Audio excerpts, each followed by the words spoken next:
psicografado por Chico Xavier. Firmando. Item 55. Aprendamos a agradecer. Em tudo dai graças. Paulo, primeira carta aos Tessalonicenses, capítulo 5, versículo 18.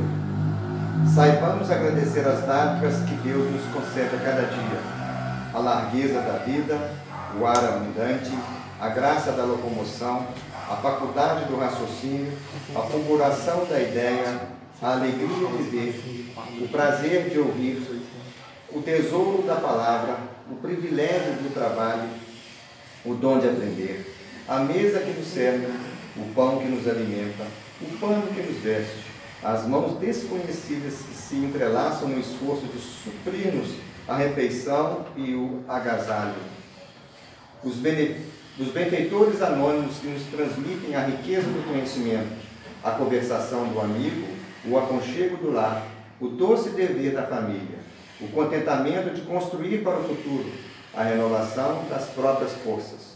Muita gente está esperando lances espetaculares da boa sorte mundana, a fim de exprimir gratidão ao céu. O cristão, contudo, sabe que as bênçãos da providência divina nos enriquecem os ângulos mais simples de cada hora, no espaço de nossas experiências. Nada existe insignificante na estrada que percorremos. Todas as concessões do Pai Celeste são preciosas no campo da nossa vida. Utilizando, pois, o patrimônio que o Senhor nos empresta no serviço incessante ao bem, aprendamos a agradecer.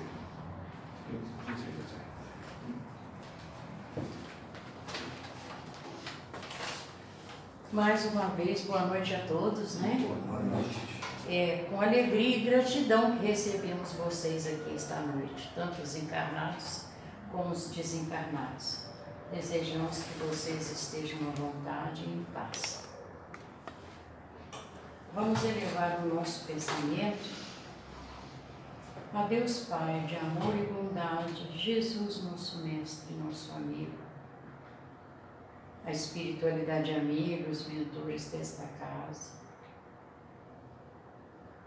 médicos, enfermeiros e trabalhadores da seara do bem, e rogar luz, amparo e proteção para o estudo da noite e para todos aqui presentes, encarnados e desencarnados.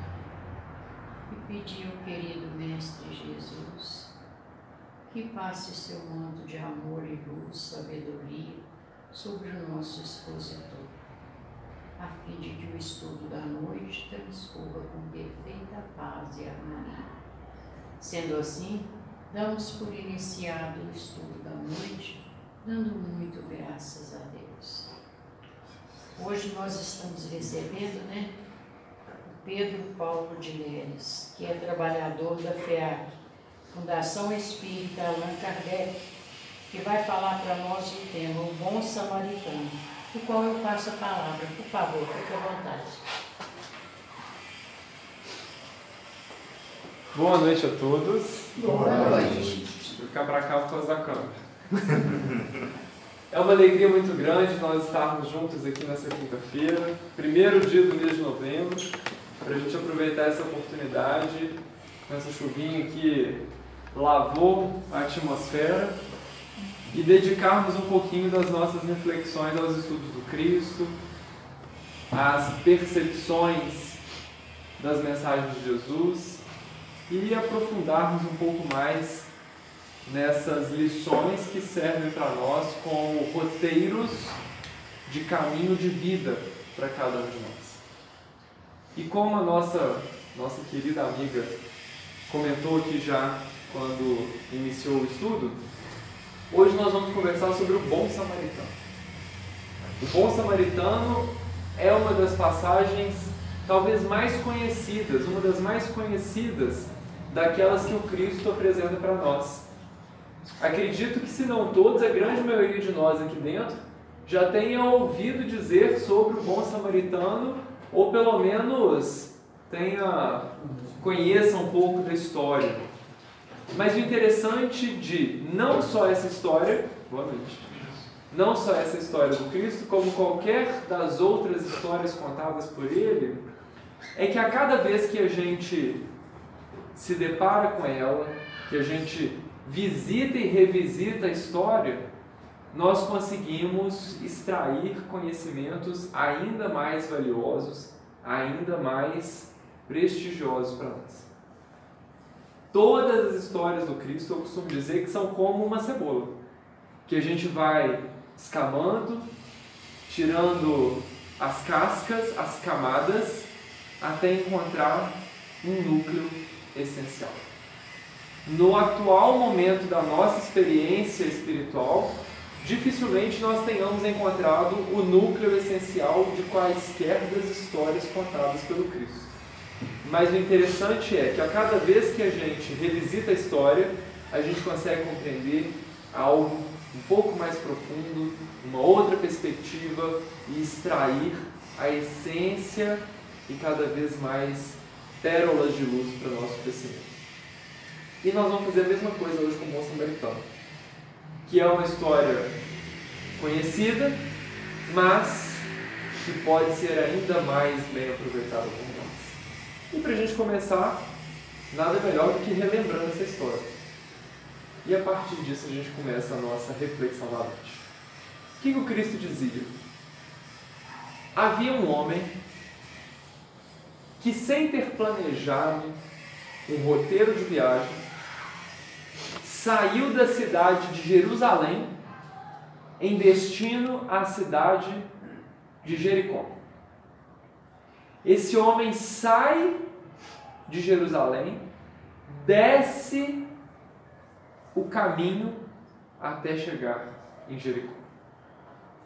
Só que no meio do caminho, esse homem ele foi assaltado.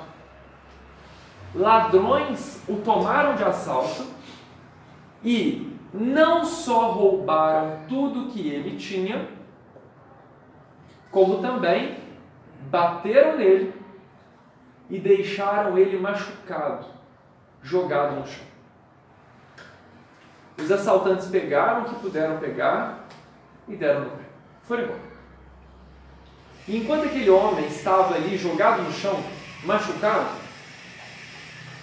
passou por ele um sacerdote que fazia o mesmo caminho, fazia o mesmo trajeto. E o sacerdote viu aquele homem caído no chão e ele não fez absolutamente nada. Logo depois que passou o sacerdote, passou o levita. O levita, que também fazia o mesmo trajeto, vê aquele homem caído no chão e ele também não fez absolutamente nada. Mas passava por aquele caminho um samaritano. E aquele samaritano olhou para aquele homem que estava caído no chão, viu nele um irmão, recolheu aquele homem nos braços, cuidou das feridas, azeitou as feridas. Naquele tempo o azeite era usado como remédio, como um unguento medicamentoso.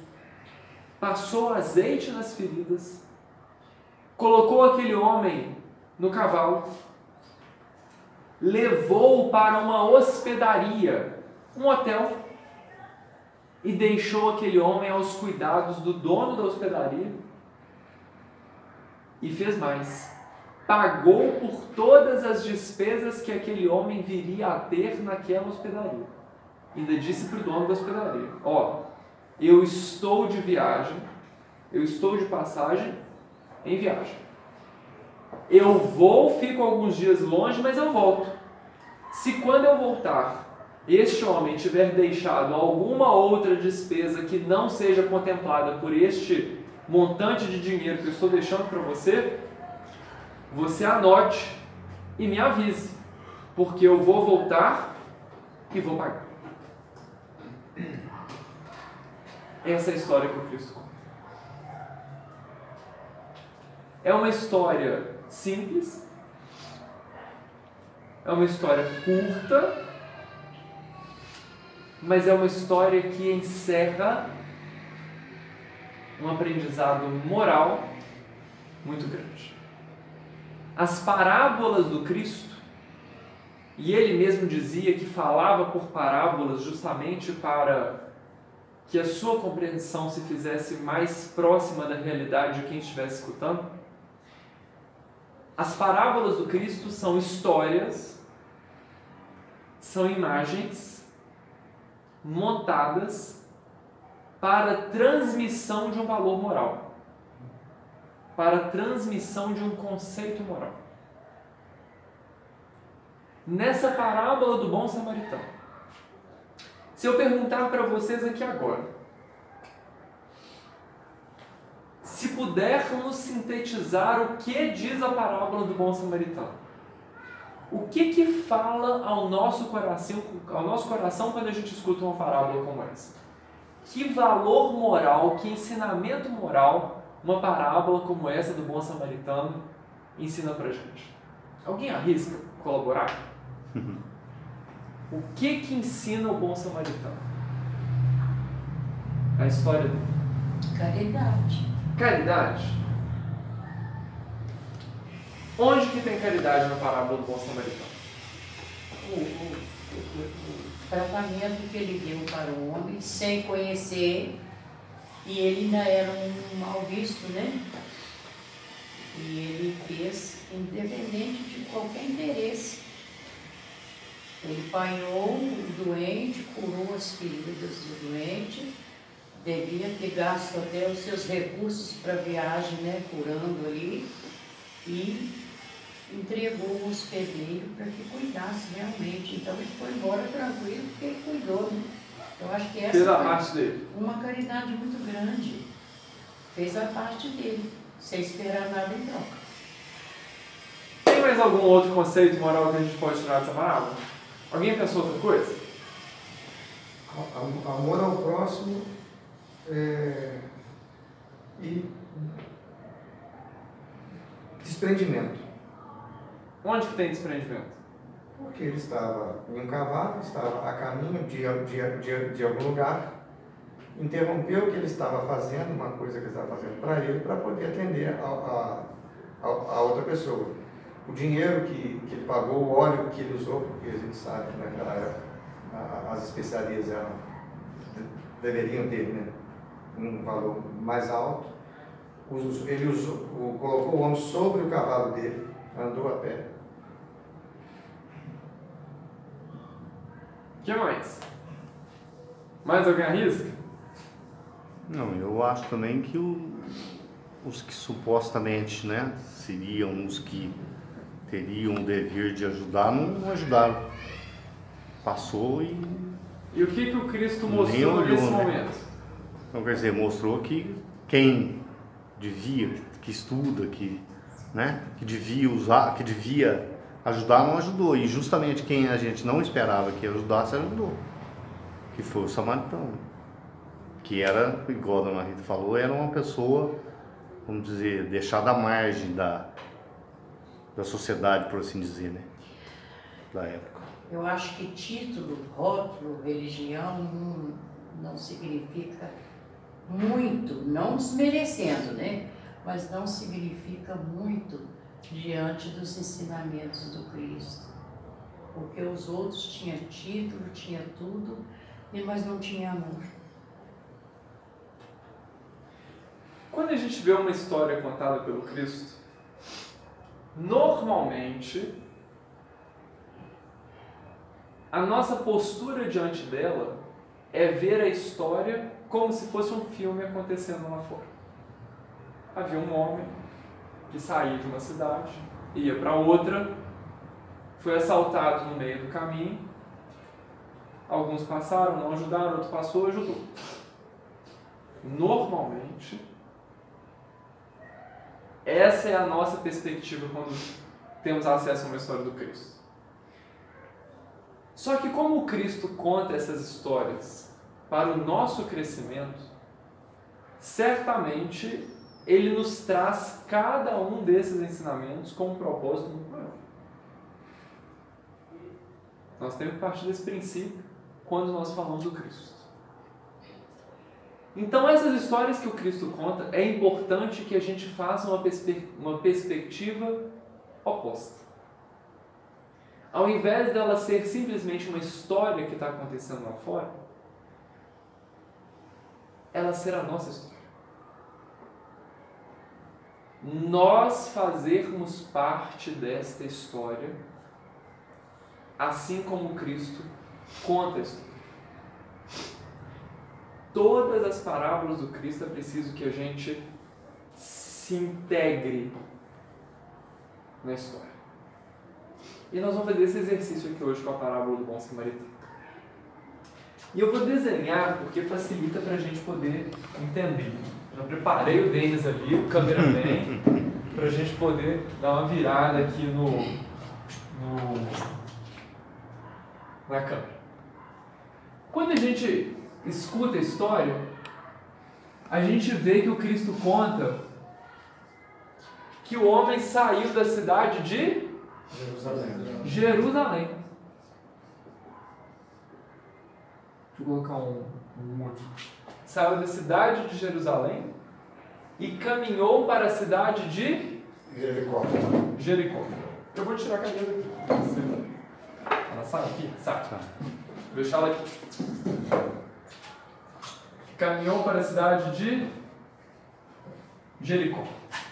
Então a história conta: um homem saiu da cidade de Jerusalém e desceu para a cidade de Jericó. Desceu no sentido geográfico. Por quê? Jericó é uma cidade que fica mais ou menos 200 metros abaixo do nível do mar. Isso aqui é o mar. E Jerusalém é uma cidade que fica mais ou menos 1000 metros acima do nível do mar. Então, se é uma que está 1000 metros acima do nível do mar e outra que está 200 metros abaixo do nível do mar, naturalmente ele saiu de um ponto mais alto em destino a um ponto mais baixo. Se eu saio de um lugar mais alto e vou para um lugar mais baixo, eu estou naturalmente descendo. E aí o que ele conta? Esse homem sai da cidade de Jerusalém. Deixa eu desenhar o homenzinho.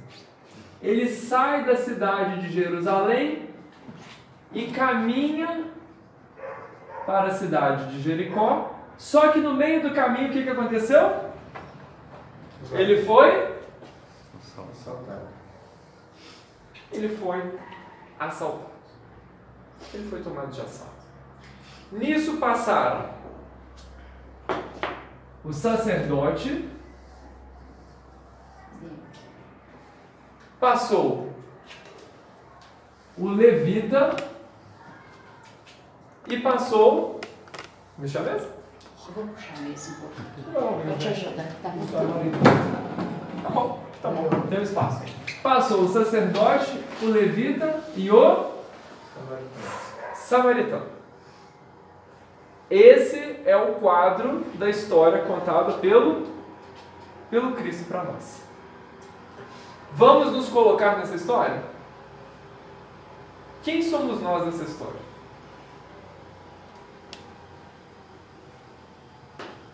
Quem somos nós nessa história?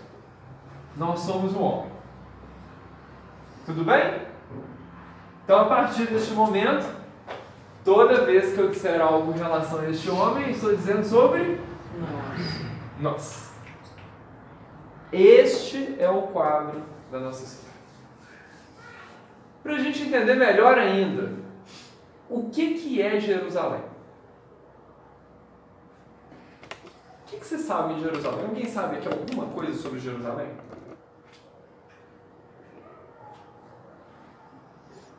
Vou ajudar vocês. Jerusalém, ela é a capital religiosa do povo Judeu. hebreu, do povo judeu. Hebreu-judeu está no mesmo. Ela é a capital religiosa do povo hebreu. ela é o símbolo do que tem de mais sagrado para o povo hebreu. Todas as vezes que os hebreus, que os judeus queriam reverenciar algo de sagrado, queriam reverenciar o Deus hebreu, chamado Yahvé, ou, na tradução aportuguesada, Jeová. Todas as vezes que o povo hebreu queria reverenciar Yahvé, queria orar, queria estar em contato com Deus, a referência física do que tinha de mais sagrado para o povo hebreu estava em Jerusalém. É em Jerusalém que estão os templos sagrados. O templo do rei Salomão, o templo do rei Davi. É em Jerusalém que está todo o centro referencial da conexão do homem com Deus. Seguindo essa mesma tradição filosófica, outras culturas religiosas trazem essas mesmas características. Vamos dar um exemplo dos nossos irmãos católicos no Brasil. Nós temos uma cidade no Brasil que é tida como sagrada para os nossos irmãos católicos, no interior de São Paulo. Qual cidade? Aparecida do Norte. Existe um movimento de fé maravilhoso naquela cidade. E as pessoas fazem romarias, os católicos fazem viagens e ficam ali no interior de São Paulo, em Aparecida do Norte, vivendo aquele movimento da fé, aquele movimento de conexão com Deus, conexão com a Mãe Santíssima. Existe este movimento da fé ali. Os nossos irmãos muçulmanos. Existe também para os nossos irmãos muçulmanos a capital da fé no mundo, que inclusive é condicionante do ser muçulmano viajar para essa cidade pelo menos uma vez na vida. Que cidade que é essa? Meca. Meca. Muito bem. Todos os dias os muçulmanos precisam orar em direção a Meca 5 vezes ao dia. Por quê? É da tradição muçulmana que volte-se à fronte na direção de Meca, que é o ponto de conexão de Deus na terra em conexão comigo, criatura, filho de Deus. É por onde entram os eflúvios de Deus, as forças da vida, pela fronte. Então é necessário que ele se volte para Meca e faça o seu movimento de oração. Ele ajoelha e coloca a testa no chão, voltado para Meca. O muçulmano ele já precisa saber de geografia e de bússola para saber aonde que está Meca, para poder fazer as suas orações. E onde quer que ele esteja, ele para e faz as suas orações voltadas para Meca. A mesma coisa acontecia aqui, para o judeu. O ponto de referência da conexão com Deus na terra era Jerusalém. Era Jerusalém. E Jericó? O que era Jericó? Jericó é uma cidade que está às margens do Mar Morto. É uma cidade que está às margens do Mar Morto. Mas olha que interessante. O Mar Morto ele é abaixo do nível do mar. Depois vocês olhem lá, quem tiver curiosidade. A densidade do Mar Morto é muito alta. É o mar mais salgado do mundo. Justamente porque ele está abaixo do nível do mar. Por questões geográficas, ele está bem abaixo, cerca de 200 metros abaixo do nível do mar. E justamente por estar às margens do Mar Morto, Jericó é uma cidade de mercadores. É uma cidade extremamente voltada para a prática mercantil, em que as pessoas buscavam a troca de produtos, a comercialização de produtos. E justamente por ser uma cidade mercantil, era uma cidade que tinha muito movimento. Vamos dar um exemplo de um lugar no Brasil que tem prática mercantil e que tem muito movimento. São Paulo. Qual que é a rua lá em São Paulo que tem aquela movimentação danada lá? 25 de março? Brás, né? Quando eu vejo na televisão aquilo ali em época de Natal, em época de festividades, é uma doideira. Eu falei que eu não vou conhecer aquele lugar nessa confusão de jeito nenhum. Formigueiro. Lá no Rio de Janeiro também tem um lugar que é assim, tem uma amiga minha que adora lá. Madureira. Saara. Sabe? Não tem isso? Então. O lugar que tem uma prática mercantil muito intensa geralmente é muito movimentado. Tem muita gente, aquela agitação. É tensão. É dinheiro que está rodando. Receio de ser assaltado. Porque você está ali comprando, você está com dinheiro, você está naquele movimento, está avisado. E como era uma cidade vocacionada à prática mercantil, a população que mais frequentava essa cidade eram os homens. Por quê? Era da tradição naquele tempo que as mulheres ficassem em casa e que os homens saíssem para comercializar e para comprar. Isso era da tradição. E justamente por ser uma cidade extremamente frequentada por homens, era uma cidade extremamente promíscua. Por quê? Justamente por ter um fluxo de rotação de homens muito intenso, a prática da prostituição era extremamente comum na cidade de Jericó. Era extremamente incentivada, inclusive, para que pudesse atender a lascívia da população masculina que frequentava essa cidade. Então aqui nós temos 2 pontos referenciais muito importantes. Porque é interessante que em cada história do Cristo, não só a gente entre na história para fazer parte dela, aqui nós estamos fazendo parte dela agora, né? Não só a gente entre na história, como a gente entenda a história como um todo, para que ela tenha contexto para a gente. Todo texto ele tem um contexto.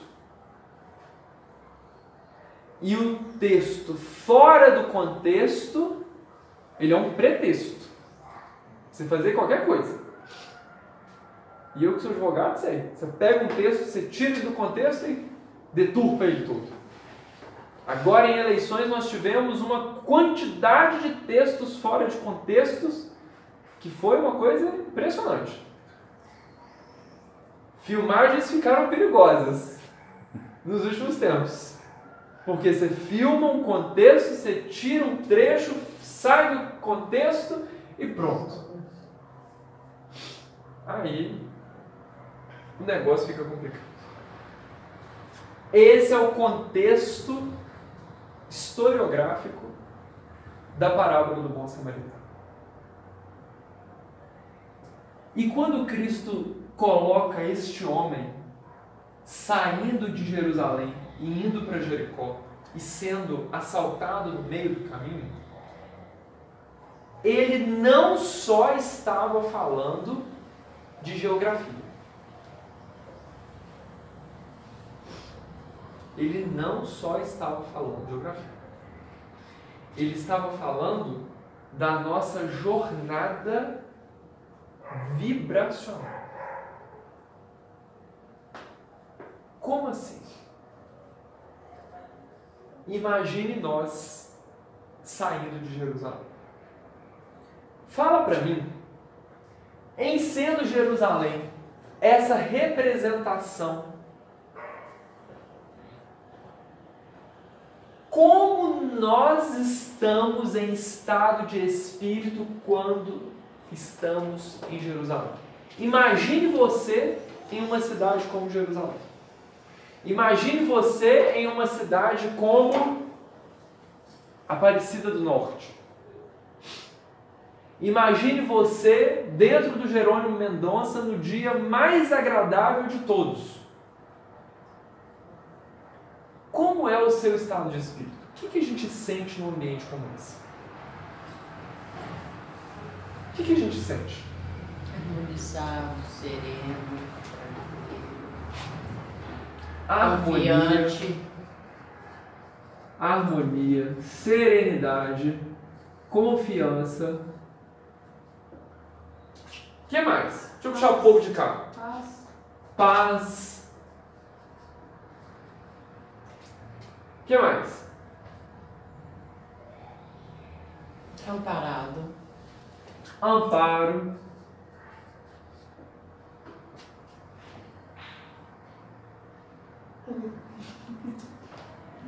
Uma palavra. Qual das duas? As duas. Primeiro, fala. Tá valendo vaga na regeneração, hein? Ó, eu vou ter que sortear uma vaga aqui. Vou começar com o Abel Gomes. Segurança. Segurança. Realismo espiritual.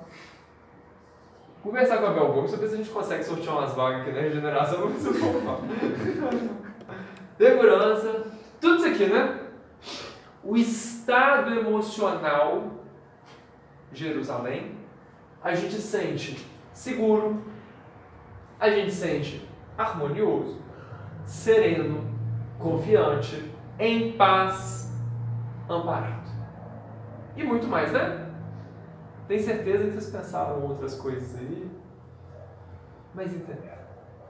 O estado emocional, o estado vibracional, Jerusalém, nós nos sentimos dessa forma. E nós estamos lá. E nós estamos lá. Estamos no estado vibracional nível Jerusalém. E aí o que o Cristo conta? Um homem estava em Jerusalém, estava em nível vibracional Jerusalém, nós, e sem nos prepararmos, sem nos organizarmos para isso, decidimos viajar para a cidade de Jericó. Nós decidimos viajar para o nível vibracional Jericó. Como que a gente se sente em nível vibracional Jericó? Fala para mim. Perturbação. Perturbação. Quem já teve num ambiente assim de comércio agito? Alfeld, véspera do Natal. Desesperador. Getúlio. Mais desesperador ainda é Getúlio Vargas. Como que a gente sente? Perturbado. Medo.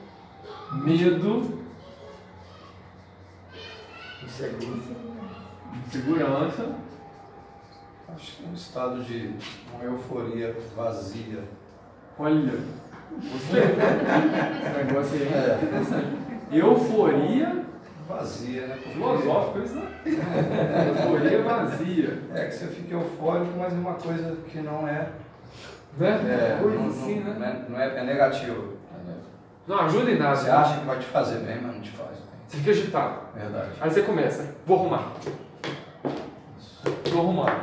Aí você passa pra cá. Já ficaram assim? Aí você arruma, você joga pra lá. Não, tô arrumando. O que você tá fazendo? Tô arrumando. Tô arrumando pra onde? Não sei, tô arrumando. Você fica assim, desesperado, né? Sem rumo. Mais algum? Querem comentar aqui de Jericó? Então, nós saímos estado vibracional Jerusalém e decidimos, sem nos preparar, rumarmos para o estado vibracional Jericó. Só que o que acontece no meio do caminho? Nós somos assaltados.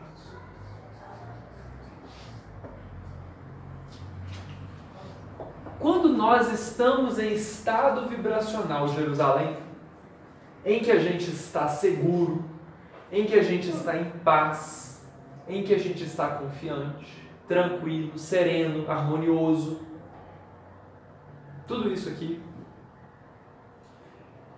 E a gente, por invigilância, por precipitação, por imaturidades, decide deixar de estar neste estado vibracional e caminhar para um estado vibracional de perturbação, de medo, de insegurança. Nós somos assaltados no meio do caminho. No caminhar de mudar o padrão vibracional, nós somos assaltados. E quando nós somos assaltados, o que o assaltante fez na história? Primeiro, roubou tudo que ele tinha. Segundo, deu uma coça nele e largou ele jogado no chão. Conosco acontece a mesma coisa. Quando nós decidimos sair do estado vibracional de Jerusalém e caminhar na direção do estado vibracional Jericó, por invigilâncias, por perturbações, etc., nós somos assaltados. E o assaltante que nos assalta nos rouba tudo que a gente tem. Tira da gente a segurança que a gente tinha. Tira da gente a harmonia que a gente trazia. Tira da gente a serenidade. Tira a confiança. Tira a paz e tira aquela tranquilidade no amparo. E a gente fica agitado, fica nervoso, fica inquieto, fica insatisfeito.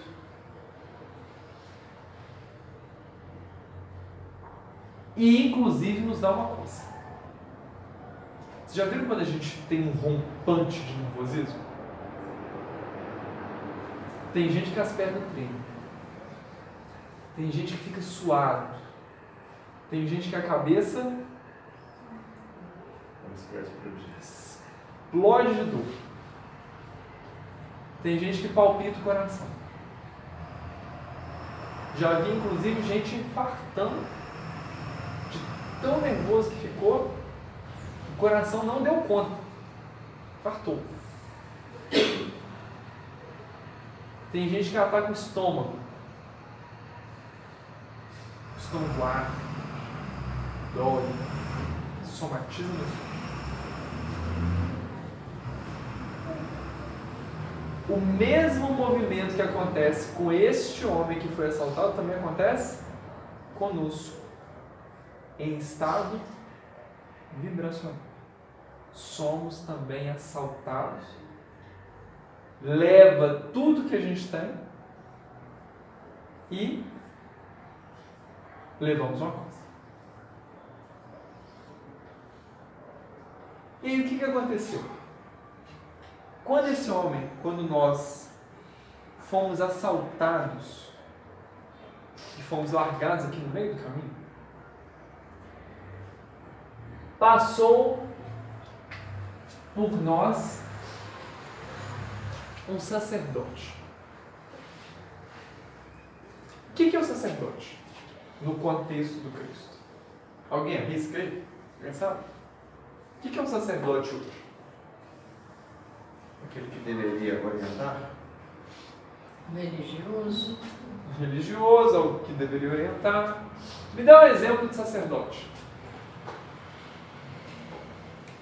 Um padre. Um padre é um sacerdote? É um sacerdote. Um pastor? Um sacerdote. Né? Sacerdócio é aquele que faz com entrega.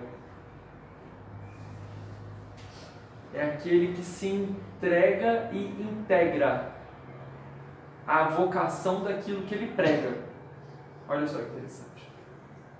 O sacerdote, então, é alguém que ensina, é alguém que vive, é alguém que faz, deveria fazer no âmbito de atuação dele. E o que ele faz quando ele vê o homem caído no chão? Ele vai embora. Ele passa direto. E isso é de se estranhar. Por quê? É de se esperar que alguém que vive, alguém que fala, alguém que ensina,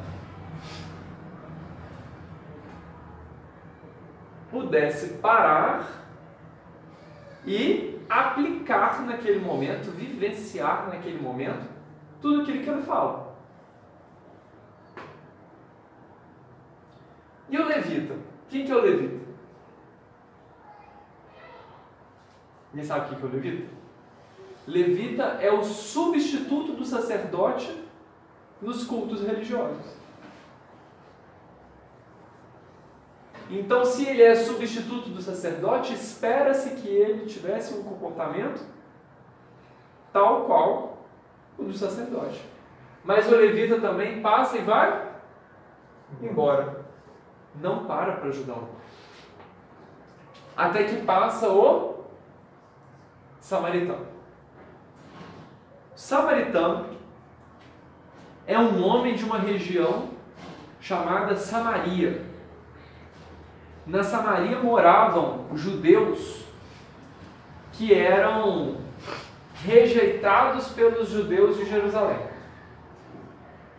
Os judeus de Jerusalém seguiam a tradição de Moisés, afinco, a ferro e fogo. E os judeus da Samaria traziam algumas outras concepções do que era ser judeu, do que era ser respeitoso a Yahvé. E justamente pelos judeus tradicionais e os samaritanos terem algumas compreensões diferentes acerca das leis mosaicas e dos próprios ensinamentos de Yahvé, os samaritanos eram rejeitados pelos judeus tradicionais. E nesse momento Cristo falava para os judeus tradicionais. Ele conversava com aqueles que acreditavam ser os donos, vamos colocar assim, da tradição mosaica. Então tudo que vinha dos samaritanos era tido como indigno pelos judeus tradicionais. Todos os comportamentos, todas as falas, todas as ações, todos os gestos, tudo que vinha de samaritano não era tido como respeitável, como respeitoso, como digno de respeito. Então, o que o Cristo mostra? O sacerdote, que é quem você mais espera que pudesse fazer alguma coisa, passa por este homem que está jogado no chão e vai embora. O levita, que é alguém que você também espera que passe e ajude esse homem, também vai embora e não ajuda. Mas o samaritano, que é alguém que você renega, que é alguém que você critica, que é alguém que você repudia, ele age de forma completamente oposta àquilo que você imagina. Ele para e ele ajuda. E nesse momento Cristo trabalha duas questões muito interessantes. A primeira questão que ele trabalha são os rótulos e as expectativas. As expectativas que nós depositamos sobre os outros.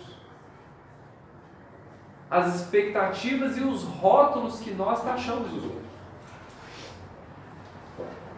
Porque muito embora esse sacerdote seja alguém que fale sobre as leis de Moisés, alguém que fale sobre amar a Deus acima de todas as coisas, alguém que ensine sobre as questões de amor, esse sacerdote, independentemente disso, ainda assim é um ser humano. E pode vir a falhar nas suas exemplificações, nas suas vivências da própria fala. Agora, aquele que você rotula como sendo a pior das pessoas, é dela que às vezes pode vir o melhor dos comportamentos. Quantas vezes nós rotulamos pessoas em volta de nós? Quantas vezes nós depositamos expectativas indevidas em torno de pessoas em volta de nós? Eu espero que fulano aja da forma X. Eu espero que fulano se comporte da forma tal. É de fulano. Fulano não vai ajudar, mas não vai ajudar de jeito nenhum. Que fulano é fulano, né? Quantas vezes eu escutei isso? Fulano é fulano. Aí eu pergunto, e o que é ser fulano? Elabore. O que é ser fulano? Quantas vezes a gente rotula ou a gente deposita expectativas em cima de alguém? O Cristo convida a gente a estar de coração aberto, de consciência, de mente aberta, para que a gente possa esperar que as coisas aconteçam. Por quê? Pode ser que de onde você mais espera não saia absolutamente nada. A sua expectativa será frustrada. As frustrações derivam de expectativas não atendidas.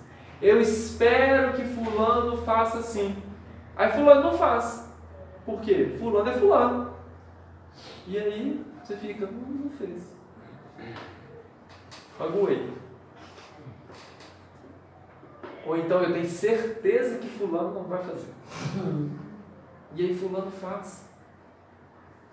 Mas se você não tiver de coração aberto, se você não tiver de mente aberta, simplesmente o que vai acontecer?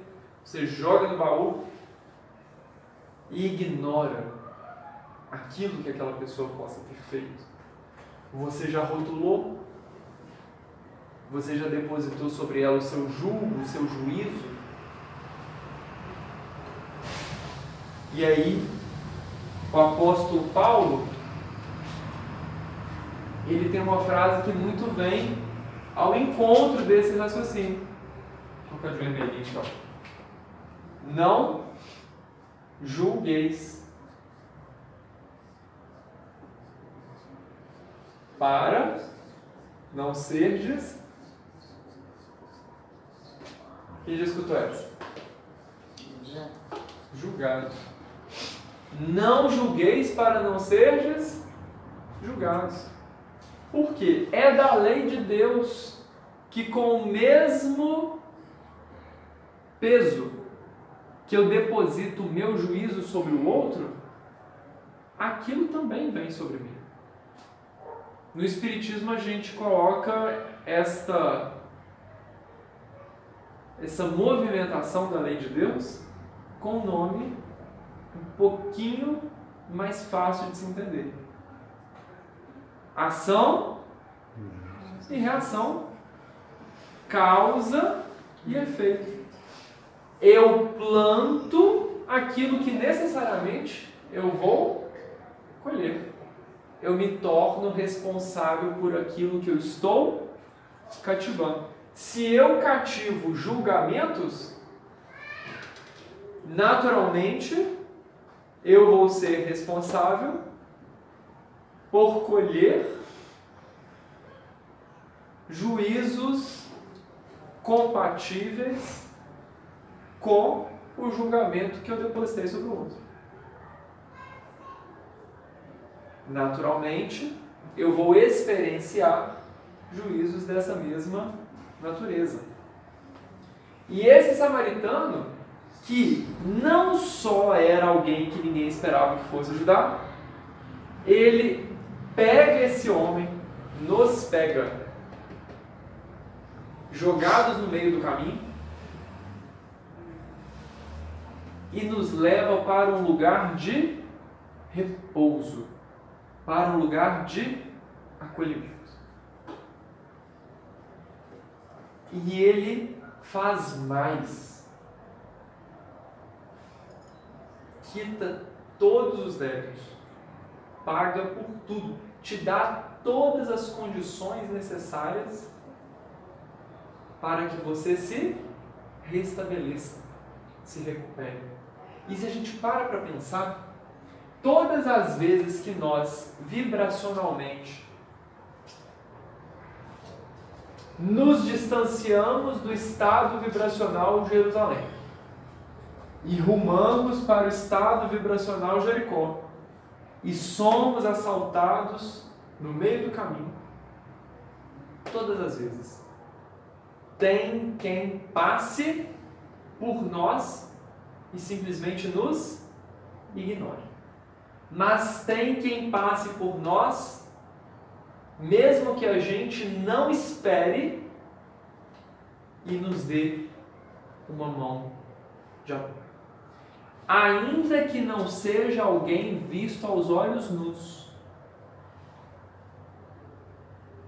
Ainda que não seja. Existem os amigos espirituais sobre os quais nós nem depositamos nossas expectativas nesse momento e que passam por nós, orientando, traçando, planejando o ambiente adequado para que a gente possa se recuperar, se restabelecer. E foi justamente por essa condição, foi justamente por essas questões do estado vibracional que o Cristo nos traz aquela frase: orar e vigiar. Foi justamente por essas questões do nosso estado vibracional que o Cristo nos convida. Orar. Orar para estar em padrão vibracional nível Jerusalém. Por quê? É em Jerusalém que é a capital da oração, capital da fé.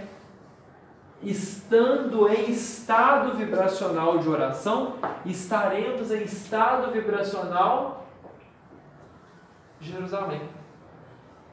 E vigiar para que a gente fique no estado vibracional Jerusalém. Porque vocês lembram lá no começo da história com que condição que este homem, com que nós saímos do estado vibracional Jerusalém? Esse homem estava em Jerusalém e decidiu, sem preparo,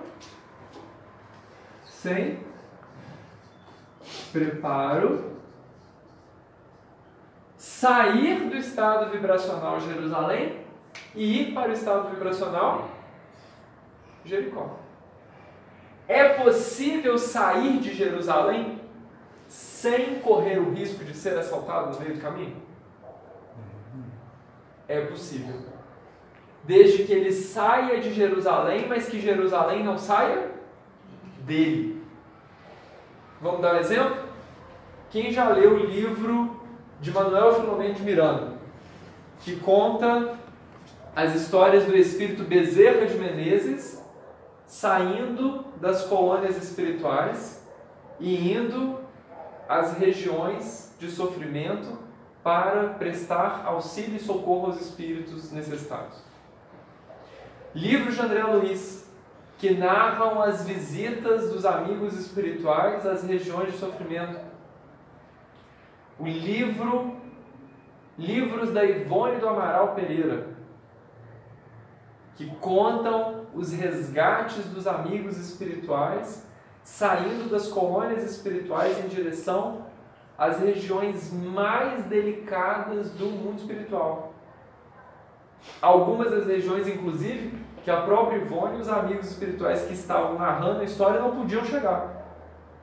Só viam de longe.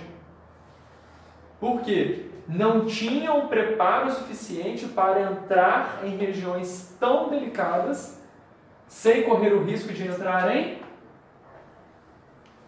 Quem que falou isso daqui?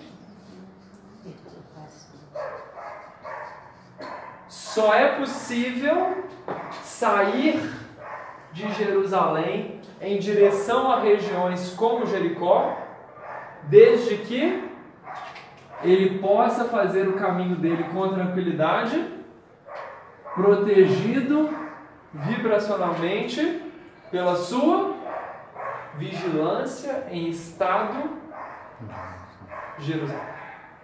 Mas isso demanda preparação. Isso demanda estar pronto para poder fazer esse caminho sem correr riscos. Não diferentemente acontece conosco. Não diferentemente. Uma criança de 5 anos, você deixa ela sair na rua para ir lá para Alfred, daqui para Alfred. Quantos anos é sua filha? 9.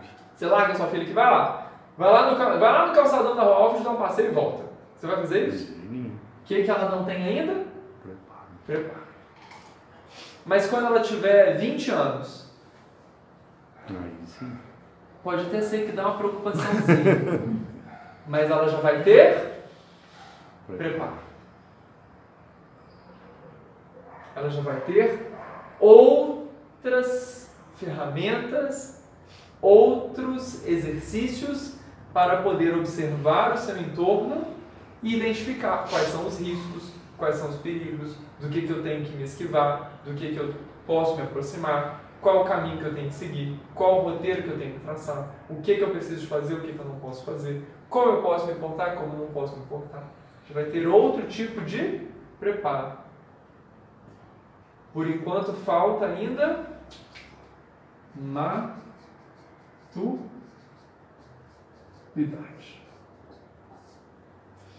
A maturidade da vida traz para nós preparo, experiências, bagagens que somadas constituem para nós mecanismos essenciais para que Jerusalém não saia de nós.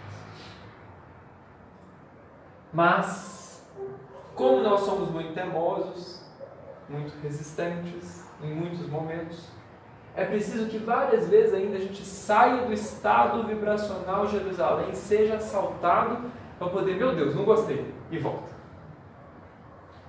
E aí a gente sai de novo, é assaltado de novo e volta. Mas isso é um movimento necessário. Porque nós aprendemos por 2 mecanismos.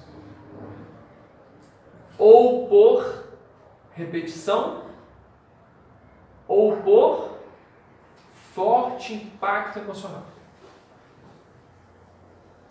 Ou a gente aprende pelo amor, ou a gente aprende pela dor. Ou fica ali repetindo, igual a gente repete para criança.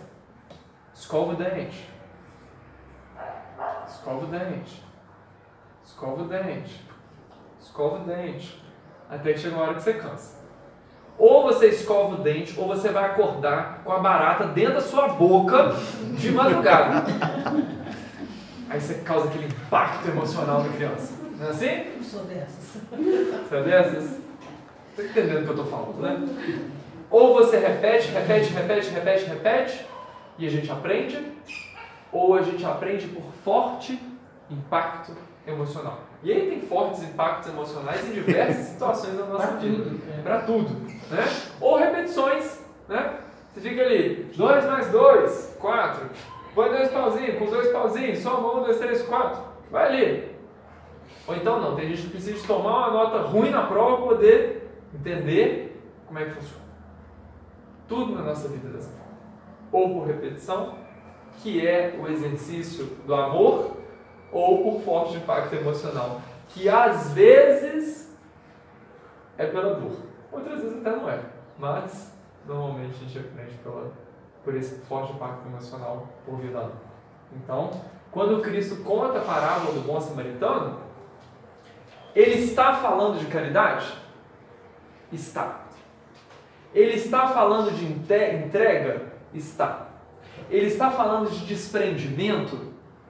Está. Mas ele está falando da nossa história. E de como nós nos portamos e de como nós nos comportamos a nível vibracional. E a pergunta que eu deixo para vocês aqui hoje é: onde vibracionalmente você quer estar? Porque este personagem, nós fizemos uma escolha. A escolha de sair do estado vibracional de Jericó. Na história não tem ninguém que vira e fala: sai daqui, sai de Jerusalém. Não tem ninguém que fala isso. O Cristo não conta ninguém que tenha expulsado este homem de Jerusalém. Ele saiu por quê? Porque quis. Onde você quer estar? Dentro de Jerusalém? Com a segurança, com a harmonia, com a serenidade, com a confiança, com a paz, com o amparo que Jerusalém te proporciona? Ou você quer estar fora de Jerusalém, correndo todos os riscos inerentes à ausência da capital da fé e da capital da oração? Essa é a reflexão que a gente precisa fazer para a nossa vida, enquanto sendo personagens da história contada pelo Cristo. Que Ele possa nos ajudar a fazer a melhor escolha, a escolher a melhor parte. Ele ajuda. E que nós nos ajudemos a fazer uma escolha bem feita. Agradeço muito o carinho, a atenção e a participação de vocês para que a gente pudesse construir essa reflexão na noite de hoje. Até uma próxima oportunidade, se Deus quiser. Boa noite a todos. Bem, nós agradecemos ao Pedro Paulo Guedes, por esse estudo edificante que ele carinhosamente nos ofereceu, e desejando que você leve o nosso abraço aos seus familiares, assim como os trabalhadores da FEAC. Eu dou um abraço aqui, minha familiar. Com certeza. Agradecemos também a presença da senhora sua mãe, viu? Foi um prazer recebê-la aqui, e volte sempre, que essa seja a primeira de muitas, viu? E agradecemos também a presença de todos e queremos convidar para a próxima reunião na quinta-feira às 20 horas. A segunda-feira nós temos o estudo do EST, também serão todos bem-vindos quem se interessar. E toda segunda e quarta, quinta-feira de cada mês, nós temos a evangelização infantil. Quem tiver seus pequenos pode trazer sobrinhos, netos, irmãos. E nós temos aqui este livro, que é o Evangelho segundo o Espiritismo e o Livro dos Espíritos, que nós estamos repassando no valor de R$8.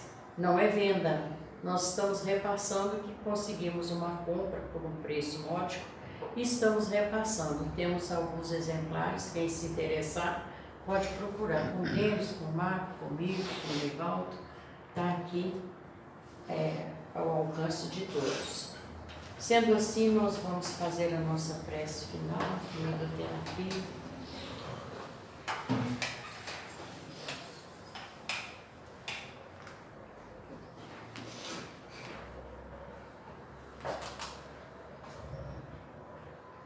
Queridos irmãos, encarnados e desencarnados aqui presentes, nesse instante vamos elevar o nosso pensamento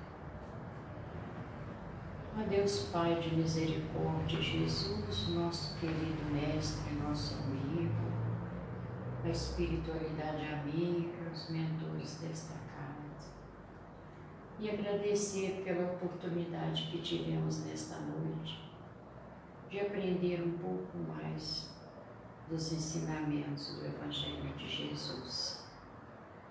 Esperamos que ao sair daqui estejamos bem melhor do que quando aqui chegamos, e que possamos levar todos esses ensinamentos para o maior número possível de pessoas, a fim de suavizar os seus males físicos, mentais e espirituais.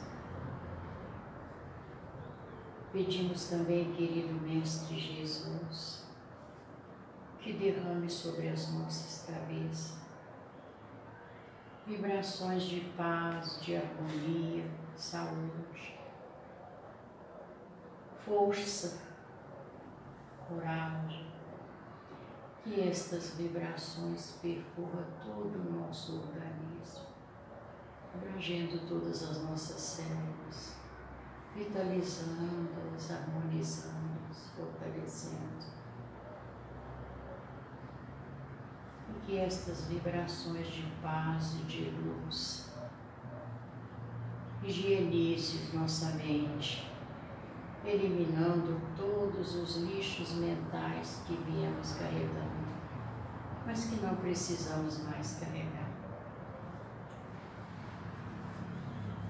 Que de hoje em diante, somente pensamentos de luz, de paz, de harmonia, de esperança, possa povoar a nossa mente. Pedimos também, querido Mestre, a espiritualidade amiga, que leve estas vibrações aos nossos lares, para os nossos familiares que lá deixamos, e que estas vibrações cheguem aos leitos de hospitais, aos orfanatos, aos asilos, aos cárceres, aos lares onde tem os seus pais de famílias desempregados, sem o recurso necessário de sustento dos seus filhos. Que eles sejam amparados e assistidos pelo vosso imenso amor. Pedimos também por aqueles pais de família que têm seus filhos envolvidos no mundo do crime e da droga, que sejam amparados e protegidos e fortalecidos para superar tamanhas provas. Pedimos também pelos países que se encontram em guerra, que seja estabelecida a paz entre eles.